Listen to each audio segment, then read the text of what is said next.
versículo de número 17. Glória a Deus. São Lucas, capítulo 15, versículo de número 17. A palavra do Senhor nos diz: E caindo em si, disse: Quantos trabalhadores de meu pai têm abundância de pão, e eu aqui pereço de fome. Levantar-me-ei e irei ter com meu pai, e dir-lhe-ei: Pai, pequei contra os céus e perante ti, já não sou digno de ser chamado teu filho, mas faze-me como um dos teus trabalhadores. Quem diz amém? Glória a Deus. Texto, capítulo 15, como os irmãos é conhecedor, palavra de Deus, evangelista ou médico Lucas, ele faz questão de narrar 3 parábolas proferidas pelo Senhor Jesus. A primeira parábola, os irmãos conhecem, a parábola da ovelha perdida. A segunda parábola é a parábola da dracma. E a terceira parábola é a parábola que conhecemos como a parábola do filho pródigo. E a Bíblia diz que um certo homem, conforme o texto sagrado, capítulo 15, versículo 11, tinha 2 filhos. E o mais moço dele, um dia se dirigiu para o pai e disse: Pai, dá minha parte da fazenda que me pertence. E a Bíblia diz que o seu pai, nesta comparação feita por Jesus, ele repartiu por eles a fazenda e deu àquele jovem a parte que lhe pertencia. O versículo 13 diz que pouco tempo depois, poucos dias, após ter recebido a herança do pai, aquele filho partiu para uma terra longínqua, para distante do seu pai. E a complementação do versículo diz que ele desperdiçou de uma forma dissoluta tudo o que ele havia recebido. A Bíblia também nos diz que, perdendo tudo o que tinha, aquele jovem que havia herdado a herança e que poderia muito bem ter investido em sua vida, passou a sofrer privações, necessidades, e passou a sentir o sentimento ou desejo de se alimentar. Aquele jovem que na casa do pai tinha autoridade passou a ser empregado e passou a trabalhar, conforme alguns estudiosos, em um dos piores tipos de emprego que existia na época, que era cuidar de porcos. Por ser um animal considerado imundo, poucas pessoas se habilitavam a fazer aquele trabalho. Mas o que me chama a atenção, meus amados irmãos, é que, conforme os estudiosos da Bíblia, esta parábola do filho pródigo é a mais perfeita comparação daquilo que aconteceu com o ser humano. Isso representa a história da humanidade. E Jesus estava nesta parábola exemplificando algo mais profundo, muito mais além da nossa compreensão, e mostrava com isso, glória a Deus, a situação espiritual do ser humano. Quando nós olhamos a parábola do filho pródigo, a gente entende que todo homem, todo ser humano, ele é um pródigo ou um filho pródigo. E por que a gente diz isso? Porque a Bíblia diz, fazendo uma comparação, um homem, ou este moço, ele estava na casa do pai. Na casa do pai, ele tinha autoridade. Na casa do pai, ele tinha alimento. Na casa do pai, ele tinha comunhão. Na casa do pai, ele tinha proteção. Tinha os cuidados do pai.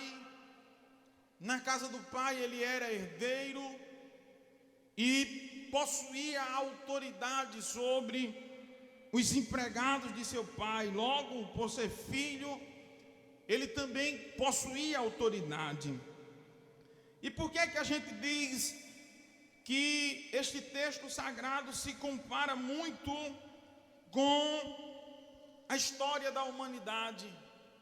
Porque da mesma forma que este jovem um dia esteve na casa do pai, a Bíblia nos diz no livro de Gênesis que um dia o homem esteve perante Deus no jardim do Éden, fazendo uma comparação que no jardim do Éden, tudo aquilo que este filho pródigo tinha na casa do pai, Adão também tinha quando desfrutava de uma perfeita comunhão com Deus. No jardim, ele tinha autoridade, porque a Bíblia diz que Deus colocou ele ali para cuidar do jardim. E a sua autoridade era tão grande que Deus deu a ele a liberdade de dizer: você pode escolher aí o nome dos animais. E conforme a Bíblia diz, conforme Adão chamou, até hoje prevalece. Então ele tinha autoridade. No Éden, o homem também desfrutava de proteção, visto que aquele jardim era fechado, somente ele e a sua adjuntora estavam ali e tinham a proteção de Deus. No Éden o homem também tinha paz, no Éden o homem também tinha comunhão com Deus. No Éden o homem desfrutava de uma intimidade com Deus, porque a Bíblia diz que toda a viração do dia, Deus descia ali para, glória a Deus, conversar com o homem, para dialogar com o ser humano. A gente entende que havia um elo, bendito seja Deus, glória a Deus, entre Deus e o homem. No Éden também o homem desfrutava, glória a Deus, além de desfrutar de uma comunhão com Deus, o homem tinha uma pureza. O homem ainda preservava o seu caráter santo conforme a sua criação. O homem ainda não havia conhecido o pecado e a sua mente, aleluia, os seus olhos ainda estavam voltadas para a inocência. Mas a Bíblia, a palavra de Deus nos diz que um dia, da mesma forma que este homem fez, da mesma forma que o filho pródigo fez, Adão também fez. Resolveu tomar uma atitude, resolveu se dirigir ao pai e dizer: pai, dá-me a parte da fazenda que me pertence. A Bíblia, a palavra de Deus nos diz que Eva, a esposa de Adão, comeu do fruto que Deus havia estabelecido que ela não comesse. Deus, além de dar ao homem autoridade de desfrutar com o homem da comunhão, da paz, da tranquilidade que existia no jardim do Éden, Deus também pôs limites àquele homem e àquela mulher. A palavra de Deus nos diz, aleluia, que um dia, por desobediência à voz de Deus, a mulher vai lá e come do fruto do qual Deus havia dito que ela não comesse. e fazendo isto, aleluia, comeu, viu que era agradável aos seus olhos e trouxe para o seu esposo, e ele, sem resistência nenhuma, também tomou do fruto e comeu. Com esta atitude de Adão, ele estava fazendo a mesma coisa que o filho pródigo, glória a Deus, fez, aleluia. Ele estava consciente que havia um não de Deus. Não pode, Adão, você não pode ultrapassar este limite. Você não pode, aleluia, você tem liberdade para fazer tudo o que você quiser aqui no jardim, mas deste fruto, você nem pode olhar para ele, e você nem pode tocar, porque no dia, glória a Deus, que você tomar deste fruto, aleluia, certamente você morrerá. Volte para a parábola do filho pródigo. Ele sabia, aleluia, que saindo da casa do pai, aleluia, ele teria uma herança, ele teria uma fortuna. Mas quando ele disse para o pai: dá-me a parte da fazenda que me pertence, ele estava dizendo para o pai: eu não preciso dos teus cuidados, eu não preciso da tua proteção, eu não preciso, aleluia, ser mantido, aleluia, em tua casa. Eu sei me cuidar sozinho. Eu quero a minha herança, eu vou constituir os meus próprios bens, eu vou elaborar o meu plano de vida.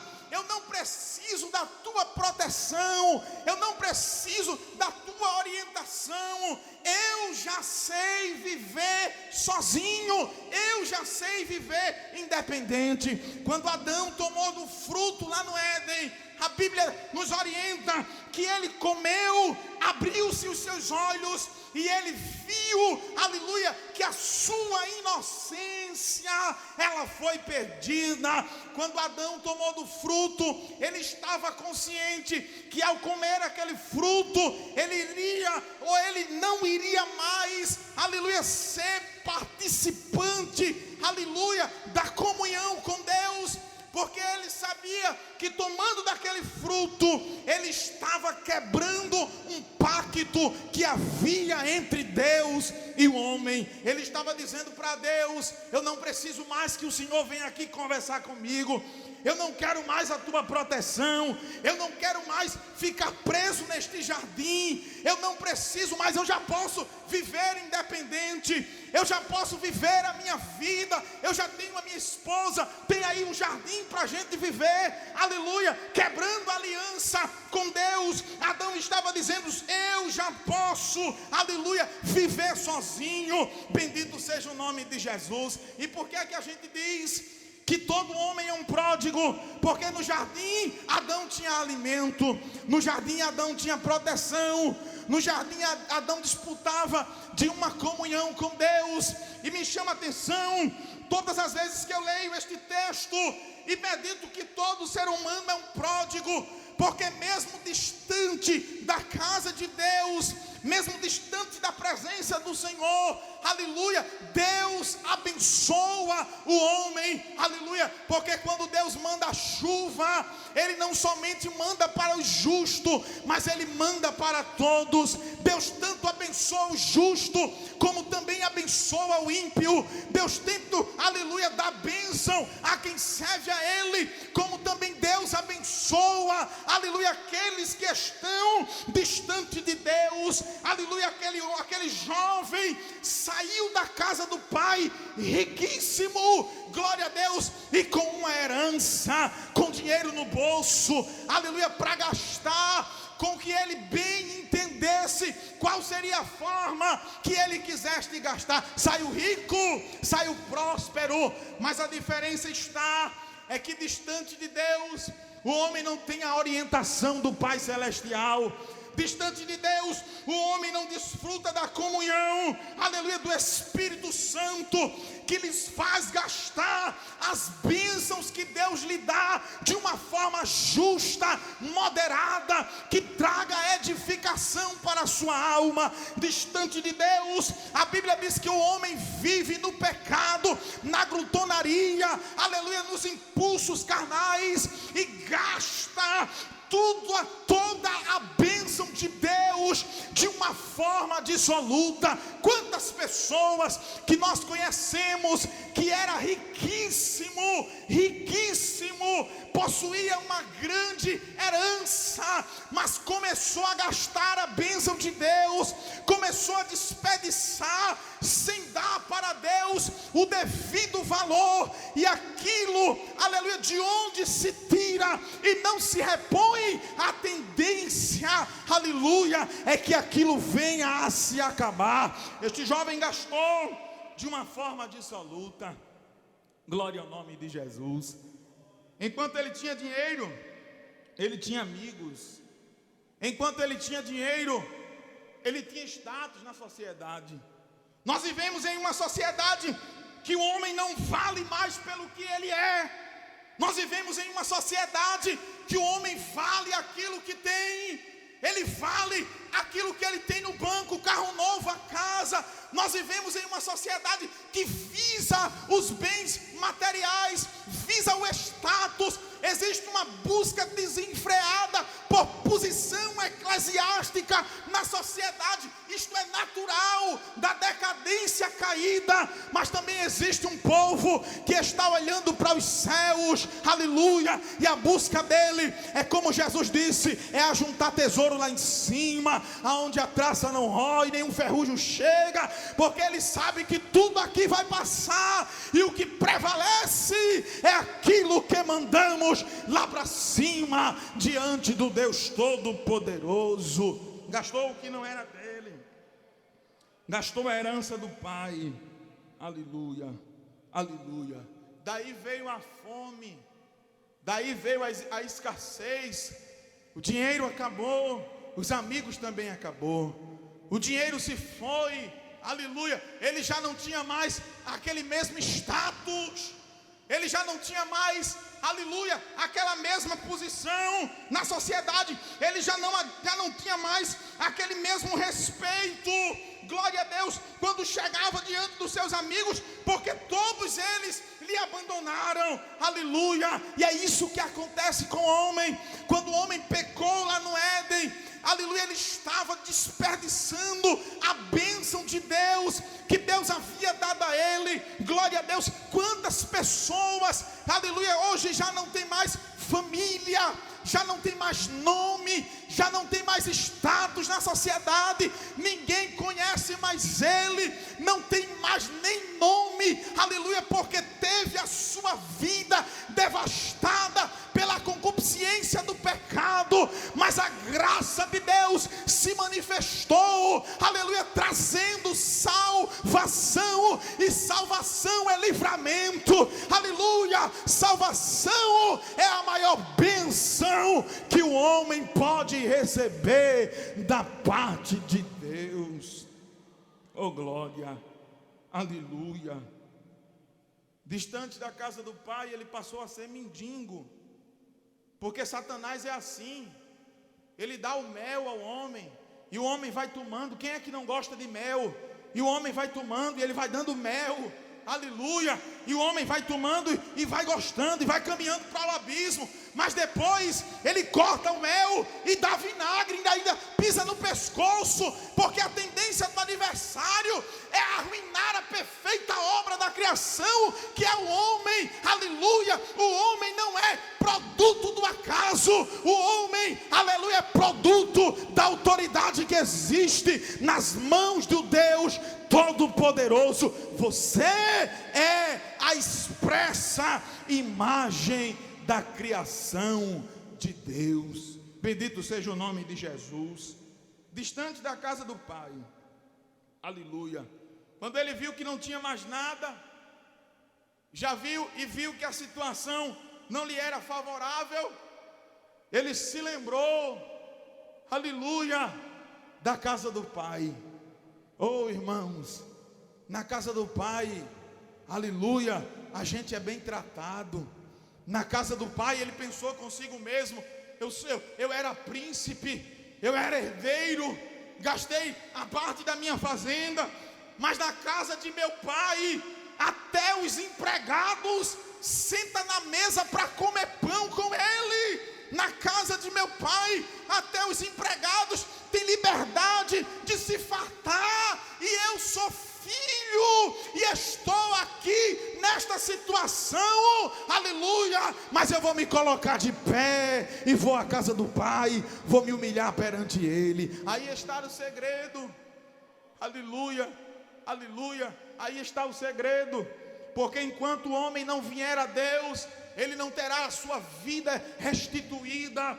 Enquanto o homem não vier a Deus, ele não terá mais, ou não terá privilégio de desfrutar das bênçãos do Senhor. Eu me alegro todas as vezes que leio este texto, porque aqui na casa do Pai senta toda a classe de pessoa, senta o rico, mas também senta o pobre, senta o preto, mas também senta o branco, senta o advogado, o juiz, o promotor, mas também senta o gari, porque na casa do Pai tem liberdade para todo mundo, e lá no céu a herança é igual, ninguém vai receber nada maior do que o outro, não, irmãos, porque o que nos espera lá, aleluia, é porção dobrada, e todos nós iremos receber, aleluia, de igual modo.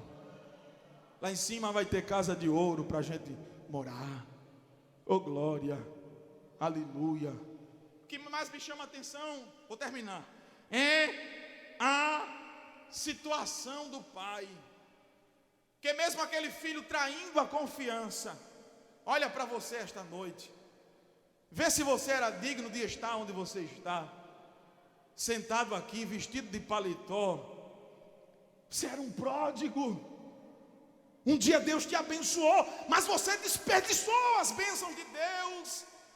Um dia você estava na sarjeta como aquele rapaz, mas a palavra foi no teu coração, e a Bíblia diz que ele caiu em si. Você caiu em si, e sabe que nesta casa é casa de restituição. Quem não tinha nome lá fora que tem, quem não tinha paz lá fora que tem, quem não tinha esperança, nesta casa volta a ter esperança novamente, porque é isto que a salvação ela faz na vida do homem. Eu não sei se você é feliz pela salvação que Deus lhe deu, mas eu quero dizer para você esta noite que é noite de voltar para a casa do Pai.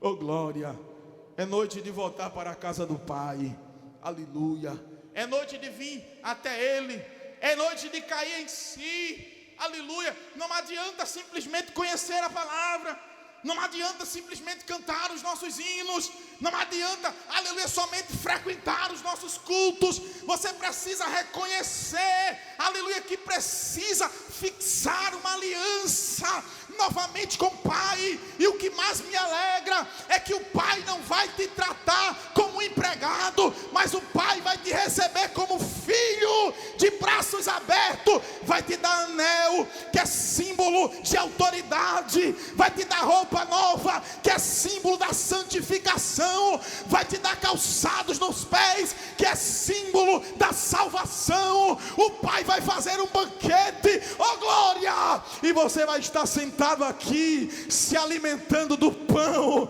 da casa do Pai, que é a palavra de Deus, conforme a orientação do nosso evangelista.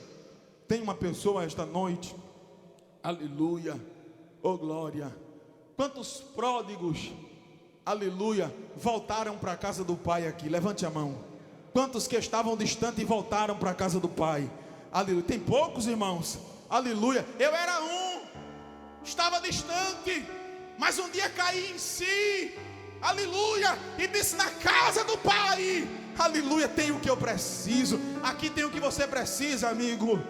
Aqui tem o que você precisa, amiga. Aqui tem, aleluia, o pão que você está precisando. Nesta casa tem alguém para Jesus esta noite? Uma vida que adentrou por estas portas, aleluia, aleluia. O Pai está de braços abertos te chamando. Ele hoje quer fazer um banquete de alegria na tua vida, aleluia. Eu me alegro, eu vou concluir, mas eu me alegro quando eu olho para esta igreja, porque o homem mais rico do mundo não desfruta da comunhão que a gente desfruta. O homem mais rico do mundo muitas vezes nem consegue dormir de noite, Porque tem gente aí que tem uma casa murada e o muro é altíssimo, e em cima tem cerca elétrica e câmeras para vigiar, e ainda tem uns 4 cachorros pitbull rodeando a casa e um vigia na guarita, mas ele não consegue dormir com medo. Mas tem crente aqui, irmãos, que na casa dele não tem nenhum cachorro para latir quando o ladrão chega, mas ele dorme a noite toda e ainda ronca, aleluia, e se não colocar o despertador para acordar, ele vira o dia dormindo. Isto é paz, isto é tranquilidade que o Espírito Santo dá. Tem alguém para Jesus? Deus abençoe.